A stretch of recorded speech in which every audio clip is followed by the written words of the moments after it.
সোনাই নদী থেকে 10টি সোনার বিস্কুট উদ্ধার, গ্রেপ্তার 2। সীমান্তে 10টি সোনার বিস্কুট উদ্ধার, গ্রেপ্তার 2 পাচারকারী। বাজার মূল্য প্রায় 1,11,00,000 টাকা। সোনাই নদী থেকে সোনার বিস্কুট উদ্ধার, অভিনব কায়দায় পাচারের চেষ্টা রুখল বিএসএফ।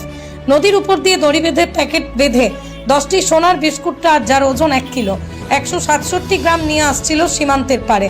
উত্তর 24 পরগনার বসিরহাট মহকুমার স্বরূপনগর থানার বিথারি হাকিমপুর গ্রাম পঞ্চায়েতের ভারত বাংলাদেশ সীমান্তে উত্তরপাড়ার ঘটনা। প্রদীপ কুমার বারুই ও গোপাল পরমান্ন, 2 ভারতীয় পাচারকারী বাংলাদেশ ও ভারত সীমান্তে সোনাই নদীর উপর দড়ি নিয়ে ব্যাগে করে পাচার করার চেষ্টা করছিল 2 পাচারকারী।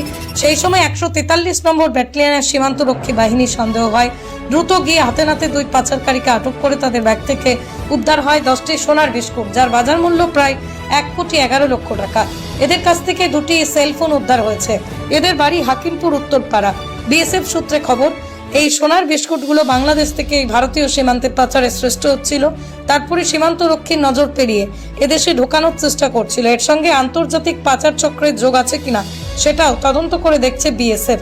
ধৃত 2 পাচারকারী সহ সোনার বিস্কুটগুলো তেতুলিয়া শুল্ক দপ্তরের হাতে তুলে দেওয়া হয়।